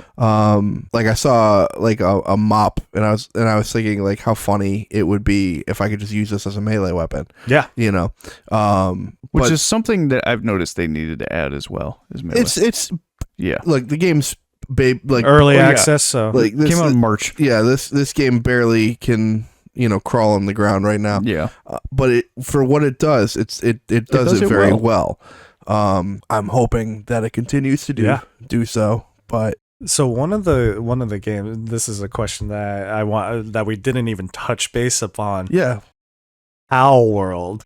I love Power World. I actually have no experience with Power You have World. never played Power Nope. World? Not once. Nope. You So- haven't gotten sued once by. So all right, let's preface this with we've all played Pokemon, Yeah. Yeah. right? I started Gen 1, my favorite's Gen 2. But we've been playing since I've been playing since 1990 since Red and Blue, or whatever and it yellow. was. Yeah. So Before you had the backlight, and, Yeah. like you're Yeah. playing it in the Yep. car. And I had a little plug-in like light. yeah, Oh, I had that yeah, light like too. the anglerfish light. yeah. Yep. Yeah, I had that on my Game Boy Color. It was great. So we've played Pokemon. We are Yes. familiar. Yes. We've obviously played survival crafting games like Ark, which we didn't talk about either. Which was on the bottom of the barrel. So I'll take my other thing back. Arc down there. So, all right. So, I mean, honestly, Ark for me is like C tier. It's like as average can get. It's marred. so broken. It's marred by how broken it is and how much you have to spend on it. Look, if I broke a mirror and put all the pieces back together, Bad luck. but they're like It is bad luck. but they're like a quarter inch apart. So if you look far enough away, you can see your image. But if you get any closer, you see how broken it is. That is Ark in a nutshell. Yeah, but Ark is. Here's the thing. Ark is fun. It That's the problem. is. And with the Ark remake that they did, because it wasn't a sequel, it was the same game. They Just made another cash grab. they made it a bit easier to do multiplayer. Not much, mind you, but a bit. And it looks prettier. Like tether distance 9999999. Just the worst. if you are making a game and you put a tether in it, and A the multiplayer game. and the game doesn't revolve around that tether, like fogs or whatever, Yep. like you're a horrible human being. I mean, I have seen people use tether, and I might have mentioned this before, but I have seen people use the tether in that game for like a creative advantage. They'll host like almost like a Hunger Games style thing, and then they will just shorten the length of the tether. That's different. Yeah. Like that's you're creating a battle royale at that point. Yeah, That's fine. yeah. But Ark also has that. Yeah. So, Well- but yeah, I mean, going back to Power World, I would put Power World at like, unfortunately, despite Nintendo, I would put Power World at like a B tier. I had a lot of fun with I had that so game. much fun. Like when they first initiate, because it's literally what the community wanted from Pokemon. Like from Yes. Pokemon, they Guns. wanted Pokemon and guns and base building. Like they did it so well. There was like what 10 people on the team or something like that, something crazy like that. It was a small developer. very small like dev team. And unfortunately, the problem is like Nintendo has gone off the fucking deep end recently, and they have copywritten mechanics, Yep. which You in can't- Japan is okay. In the US, doesn't fly because you can't copyright rules. It's why there's so many Dungeons and Dragons clones. You cannot copyright rules. It's So the technical reasoning behind that being you can't catch monsters with balls, and so here's the thing though, is the trial. I've kept up on this a little bit because I've wanted to have an entire episode about Power World. The trial is not going Nintendo's way. It's not going No. Power World's way right now, Either, yeah. but it is not going Nintendo's way. They thought that this would be done, and Slam dunk. and everybody is like, no. Like all the fans of Power World who are sick of Nintendo are just like, tell us what your legal fees are. We will pay I them." know. for those who haven't played Power World, it's as we mentioned Like me. before. Literally, it's Pokemon, but it's just more than this. Pokemon with guns. You can ride them. Like you can do this. You used that. to be able to fly with You them. used to be able to fly, but then they took that away. They took that away recently. But one of the best things is you again, me being I'm a loot goblin, I'm 100%er. I like to take my time with those games. I like to catch everything. You have Gotta your catch 'em base. You catch all the pals, and they can like help you with your base, legally, of course. Like we're not enslaving them, no. But I was running a camp. but it's so fun. It has like a little bit of a story line, but the progression is there. It's what you want the open world Pokemon to be. Because it gave the pals, because they're not Pokemon, they're legally distinct. They are pals, and it gave them all uses. So, like, imagine if you had an open world Pokemon game, but in order to make like a fire or whatever, you used a fire type Pokemon. If you needed water or to cooking, Gotcha. for cooking, if you needed, you'd use a fire type Pokemon. If you needed like to chop down trees, it's a tree chopping Pokemon. I don't know. Fucking Yeah, A and you can like, lumberjack. and one of the cool things about it is like you can like efficiency. Like you put everything in one area. There's like one pal that has like a move that just breaks all the rocks in the area for you, and then you have other pals to like pick them up and bring them to the base. It's literally. It's so fun. Like it was like one of the best like It was games the of best the week of last year. year. Yeah. I remember you getting really hyped up for that game because we were working together, and you were getting really hyped up for that game, and then it came out, and that whole week, like, besides work, I didn't hear from you. And then after about like a week and a half, you're like, man, that was fun. I And would was like, what happened? You're like, I don't want to talk about it. I would totally go back again. Just add it to the I would list. definitely I play it again. I will. This is how fun it is. I will buy it for you on Steam, so that we can all play. Like we can all play it together. It is a great time. Because when you first get it, obviously you start with like the smaller pals, like the sheet.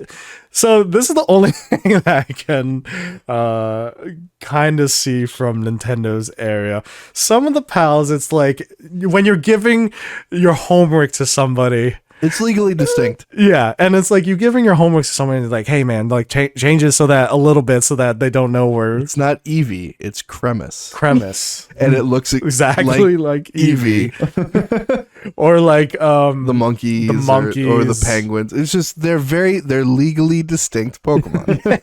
and it's like Digimon is very different. yeah. There's some Yeah. that are kind of close, Similar. but they're very different. Yeah. Because it's a different art style, so they can make it look different. Yeah. Pal World is very heavily inspired by Pokemon. There are some that are fairly different, but then there are some where Blink and you can't even say it's say. different. Like one of them, I think it was like it's like an antler one. It was like a dog. It was like a steel dog type in Pokemon, and then it's literally the same thing, but like a shade like darker. Yeah. Like I kid you not, it's literally the it's same. that and the funniest part was Nintendo didn't sue over that. They didn't. They sued over game mechanics that they Riding, Pokemon Copyright.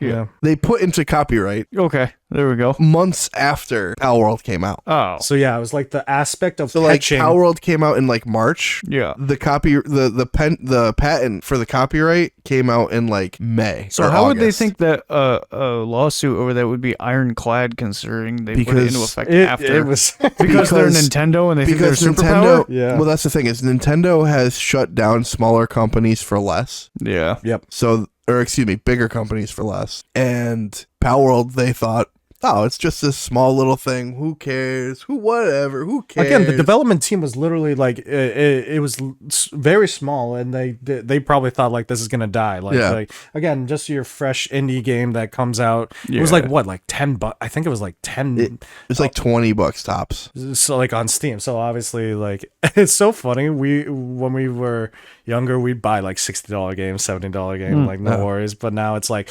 ooh, that Now game's that like $20. Yeah, now that I'm Ooh. older and I have, but the amount of games on my Steam wish list that are like $20, and I'm like, And- I can't afford this right now. And we've talked about it before, but like you can get and especially today's day and age, I feel like a lot of the games that are coming out for between 10, 20, maybe $25 are tenfold worth the $60 games coming out now. Oh, 100%. But yeah, so like the survival craft for Yeah. Pal World is great because you can automate Things. everything. Yep. You just get your pals. Satisfactory. Satisfactory is another one. But no, like with Essence on the factory. with Pal World, you get these little dudes and you just build all these structures. And as long as they have beds and food, which doesn't need to be much of anything, they don't even need to be able to sleep in their beds. You could actually put the beds like way high up in the air, but as long as the beds exist, they're fine. Okay. It's stupid. But it's so fun. So for your top 3, you said Minecraft, Enshrouded, and there was one other one. Was it actually Drive Beyond? No. Okay. No, I would say, going back to that, my top 3 would be Minecraft, Enshrouded, and hold on, let me look at Steam. I gotta reference my list. Let me pass it on to you, Chris. What are your top 3 while I look at mine? So I definitely think gotta put Raft up there, just because of one that I can always come back to. I think most of mine is like a top 5 kind of thing, because there's You can go ahead. Yeah, because one that nobody has touched upon but it held a nice place when we first started. Core Keeper. I never played Core Keeper. Core Keeper. I have Core Keeper. I played a little bit of it, and I was like, this feels like it'd be better with friends. Yes, so Core Keeper was one of my favorites up there, because again, it was fresh. I liked the aspect of it. Kind of had the Valheim, where it's like everything you do is an action and you gain levels for it. Yep. In Core Keeper, the main like background design is like, you have a class. Yep. So you do different things depending on what you are: combat, mining, exploring, things like that. But one of the best aspects of it is like you're running, your running will go up, and there was like 20 abilities, like magic, farming, things like that, and each thing that you did had a skill tree. Every single ability had a skill tree that you can go in one different direction, and that customability of it was like what I liked a lot too. So it is very sandboxy, but it does have a progression system, kind of like Terraria and things like that. You have your main, you get teleported in this world. There's like the main 3 big bosses that you take out first, and then, but again, it's the loot system. It's the way like it actually feels like getting put again. It's like a top down kind of but I was blown away by it like when it first came out. I've watched a lot of VTubers play it. That's what got me into so it. fun. It's so fun. Like tack it on to the list that we got.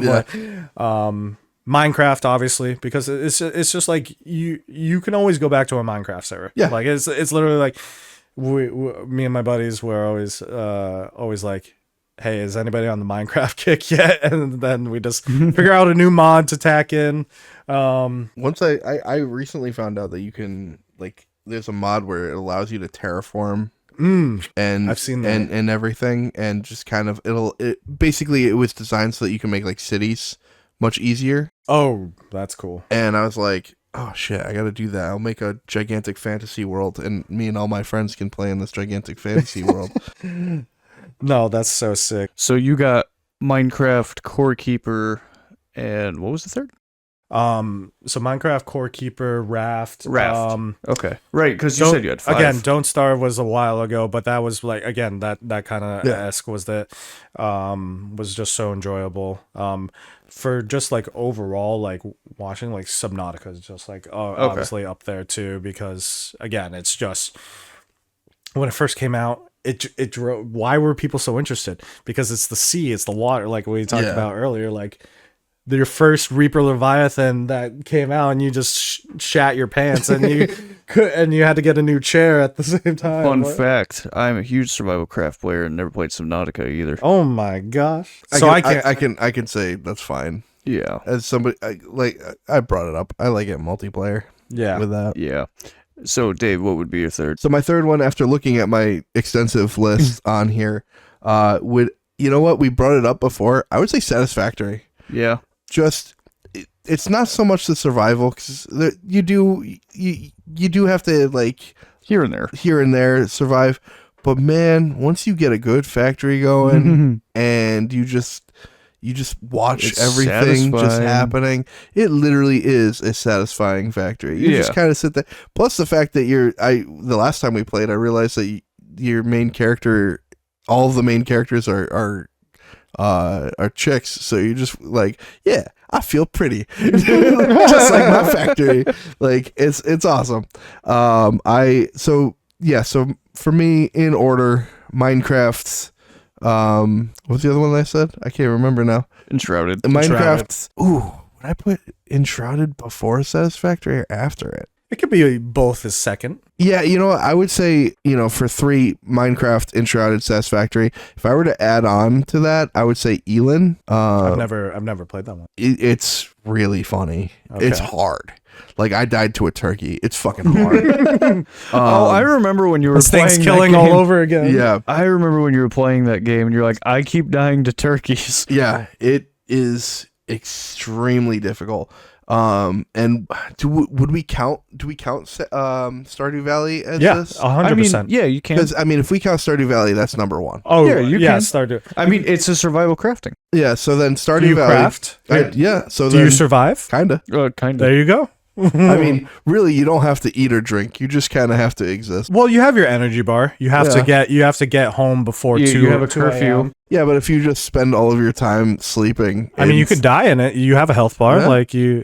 Well, that's what the speed. That's what the speedrunners do. They just sleep for like 5 years in a row. But no, Stardew So Valley. all right, then Stardew Valley number 1, Minecraft number 2, Enshrouded and Satisfactory tied for number 3, then Elin. I have a very important question for you. Now that you brought up Stardew Valley, who did you choose to marry in that Abigail game? was the first choice. Abigail was mine. You know too. why? Purple hair, Super Nintendo. edgy. This is- She had a Super Nintendo. She has a Super Nintendo in her room and a Chrono Trigger poster. Why would I not? For those of you who do, she's kind of like the goth girlfriend that you want. She has purple hair. She likes things that are purple. She eats quartz. That's all you need to Yeah. know. You find I quartz. eat rocks. You find quartz everywhere, and so you hand it to her, and she goes, "That was delicious. Thank you." Thank you, heart point. And that's why I like part of the. That's why I like Stardew is because you can wife up or husbando up any of the non-single or any of the single characters in the game. Yeah, with With a mod, with you enough can do. mods, you can do whatever you want. But no, Stardew is definitely like up there. But now, Ryan, what? What So- are your 3 to 5? So I'm going to define mine by category. I'm not going to do like a 1, 2, and 3. Yeah, sure. My favorite storytell survival craft is Green Hell. Okay. I mean, I feel like I advertise that a good amount, but I feel like it overall, even though it's like open world and linear at the same time, I feel like that's my favorite as far as storytell survival craft. As far as like base building survival craft, I would have to go with the Planet Crafter. The Yeah, we Planet didn't even talk about that Crafter one. is a phenomenal game. Put many hours into that, especially with my wife, so that makes it even better for me. You get to play with your wife. But Lucky. not only do you have to manage like food and drink, but you have to also manage oxygen, which can be a big issue. But it's cool because in Who that needs game, breathing? it is cool because in that game you can get to a point in your phases on the planet where you actually have an atmosphere and breathable oxygen, so you no longer need to manage oxygen, except if you're underwater. Have you seen, real quick, sorry to interrupt you, have you seen the latest update for Planet Crafter? Mm-mm. You go to the moon. Oh, I With the have wizards. seen a new planet, Humble. No, it's after that. Oh, You can, both of the planets have moons, oh, and you can craft the Interesting. moons. you can craft the moons. That sounds fun because With- I know they have a new That's one. where the wizards come from. I know they have a new one, Humble, and it's like more of like a Hoth kind of planet. Off planet. Yeah. More like cold. Cold.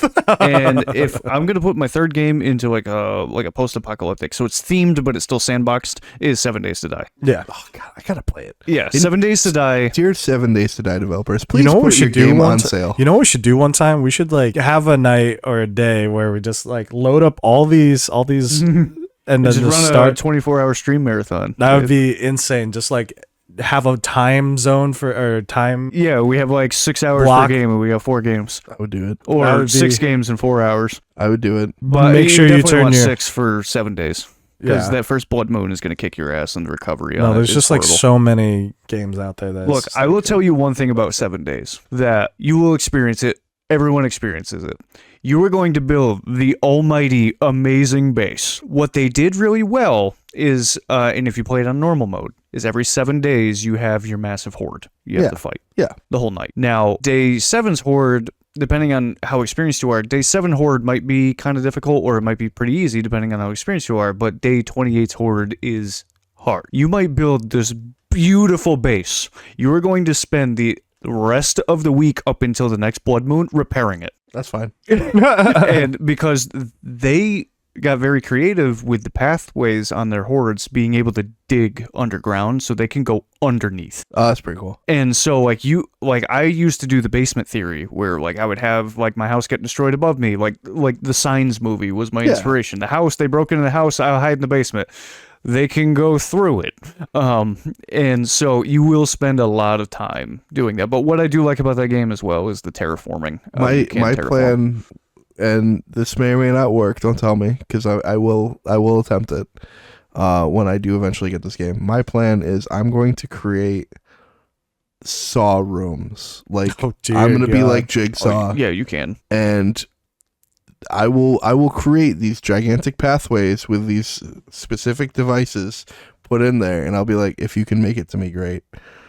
But I'm ready. But if you've ever played a game, especially a zombie game, maybe even Dying Light, where you look around, you see all these buildings, you see an apartment, and you just always wondered, if I go into this random apartment or this random house and board it up, how long can I survive in this? That's 7 days. In a nutshell, you can either build from the ground up like Minecraft, or you can find very, very specific buildings, like a house, like a colonial house on the side of the road that you go in, you're like, I really like this. And then just board it up and use that. And that's what another thing that I like about the sandboxy things is that you can make challenges for yourself, adding different aspects to it. When it quote unquote depletes the different style of things. So things like that, where it's you have to stay in your starter house. That's something we've done in the past too, where it's then we say, well, because it does have proximity, but since we're not near each other, we'll be in Discord and we'll be like, all right, guys, my house has a stick and one bandage. So good luck, everybody else. Good luck, everybody else. Yeah.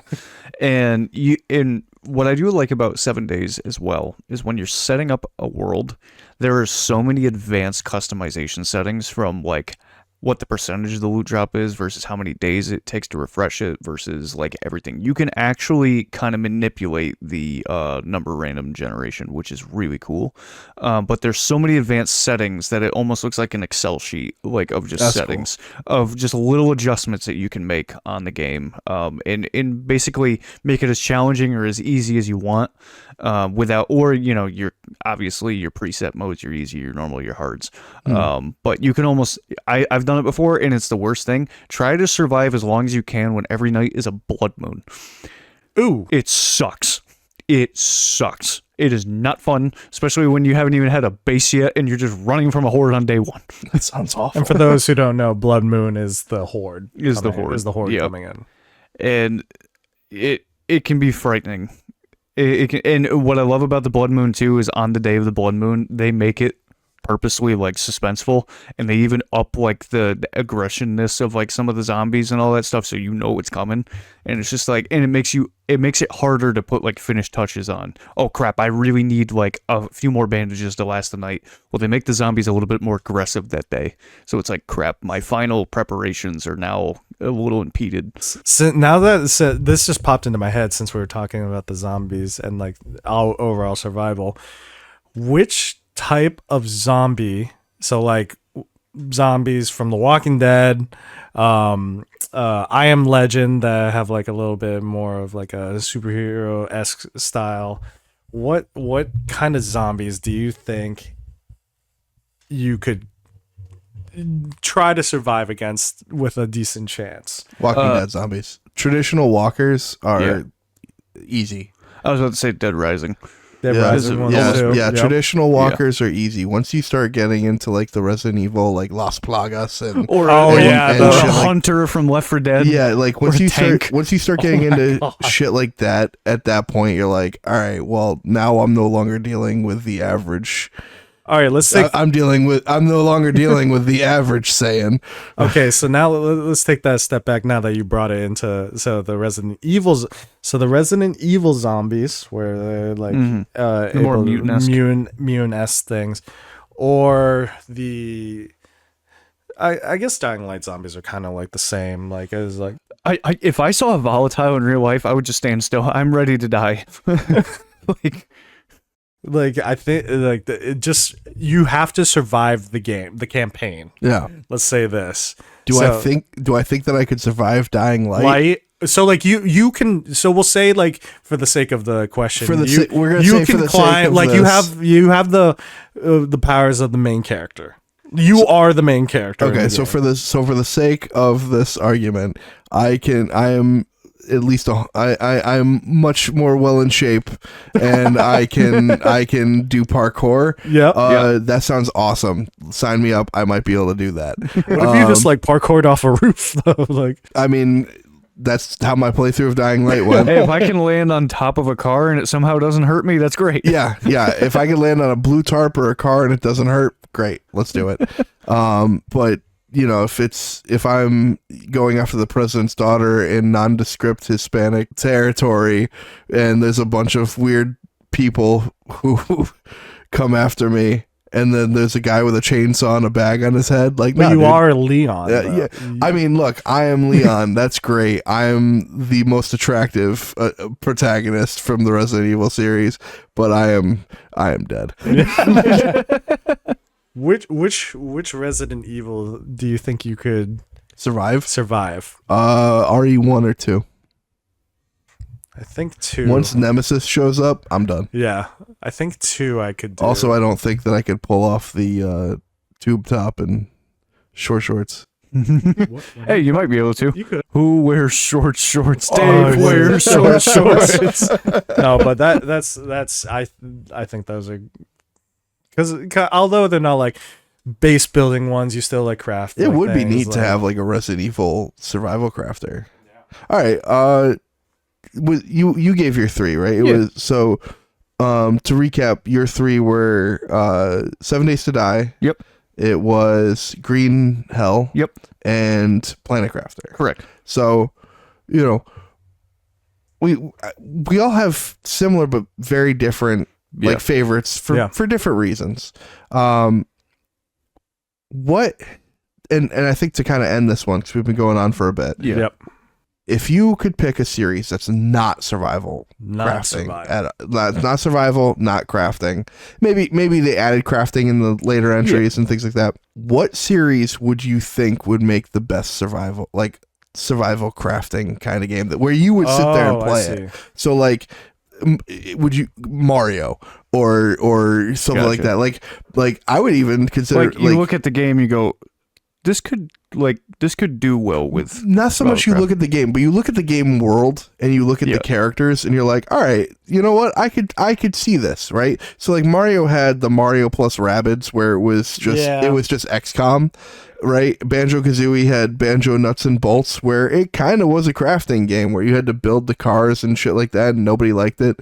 But like what game, and I think Zelda is an easy one, but what game would you think in that game universe would you like to be that style of universe? Would you like to be a survival craft? What do you think a survival crafter would be fun and successful? Well, so I think one that I just like wish because it's just one of my favorite series in general.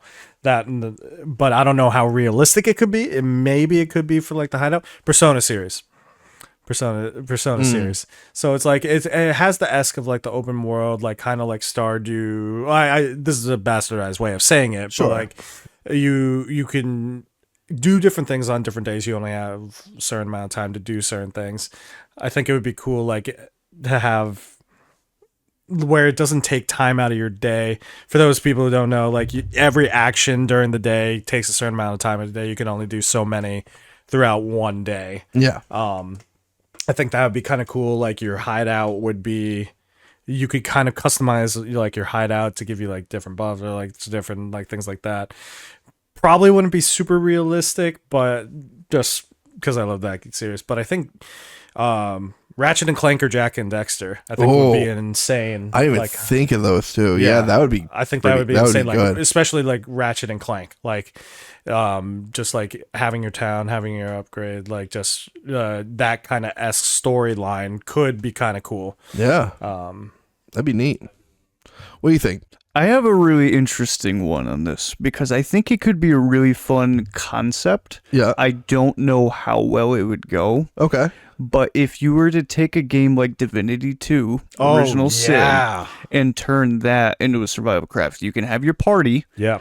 But it's open world, it's randomly generated, dungeons, randomly generated this, but it still plays like a D&D game. All right. So you can travel around, you can move around, like you don't have any weapons or anything like that, but instead of like buying them from a blacksmith and stuff like that, you have to craft them, and you have to make a base, you have to make your camp, but you go out and it's a loot crawler, dungeon crawler style, but it's still that same like Dungeons and Dragons turn-based combat. I think would be really fun. That's insane. I was just about to say. I would say that or Baldur's, yeah. Baldur's, one of the flavor of the month that kind of would be crazy with it. Expedition 33, like S style, like you as your players, like you travel together. Do the turn-based combat still. That would be insane. Like that's what I was like saying. Like that. Yeah, so cool. that's a smart idea. I like that. And it could be like an engine that's not crazy to do. Like a procedurally generated D&D that played like a Lorien game.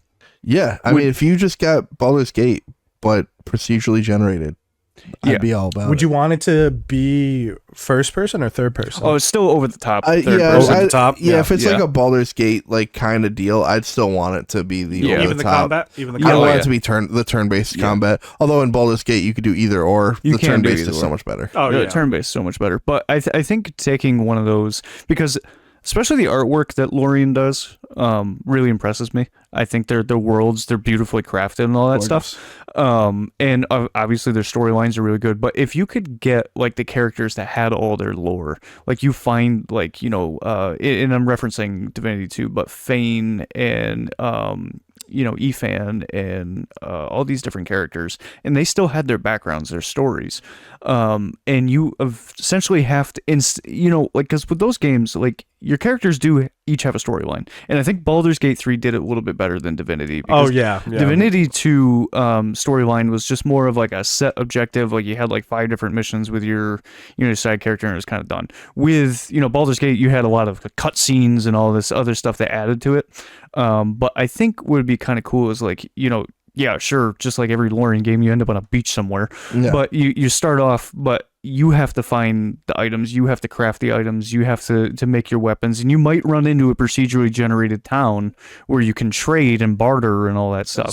So I have a question. I think it'd be really neat. But to be able to build a base upon that would be so sick. Yeah. So I have a question for you, and this is because obviously, again, similar to like regular D&D, like you got to get your group together. You all have to be there, whether you're doing it in person or on Roll20.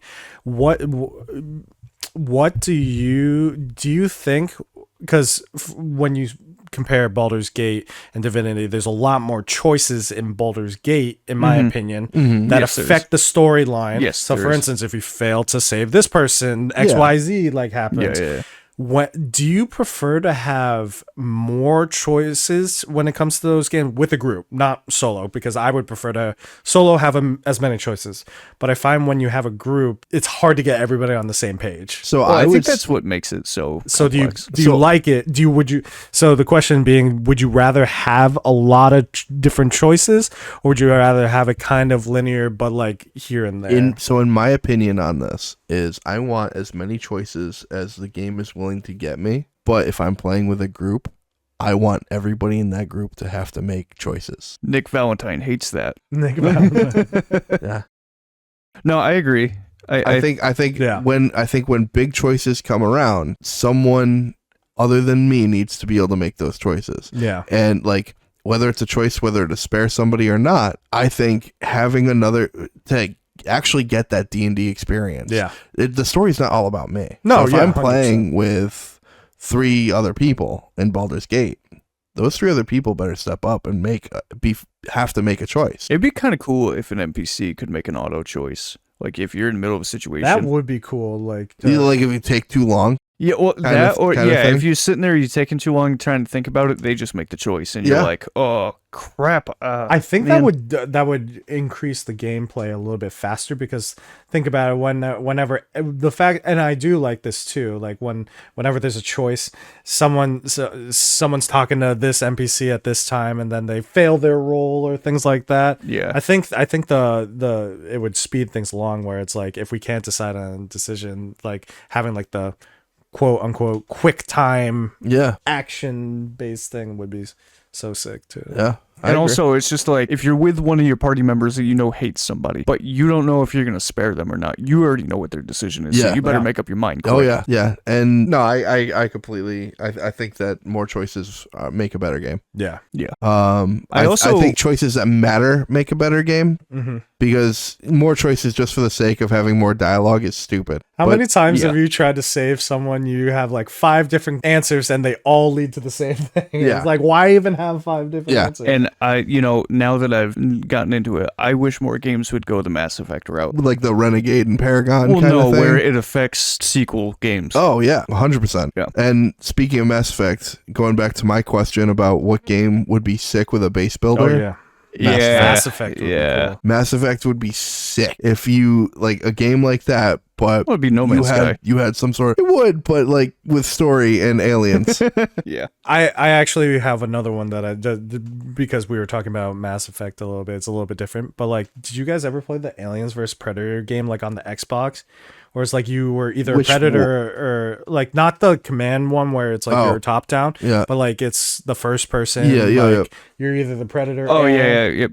that would be insane to have, like your different race, like to be, and then craft, and then like can you imagine like you build your predator base, and then just like aliens like come crawling out of the walls, and like you have to like defend your predator base like that. Or worse, you're humans, and eventually predators or aliens show up to fuck with your shit. Like that would be insane. That would be great. Yeah, that'd be so cool. Just like kind of have like the StarCrafty, like you build your own base, like and then you get the Zerg rush. that would go from the loudest crafting game to the quietest crafting game as soon as the alien showed up. Oh my god, I would. You'd just be like, Well, I think it'd be great too if That'd they be did sick. it like Alien Isolation, Yeah. where it can hear you. yep. So like as it hears you building, it hears you crafting, it hears you talking, it hears you shitting your pants because it's right around the corner. Yeah. No, and that's what Yeah. I think that would be insane, like to have at it. That'd be so cool. Like, because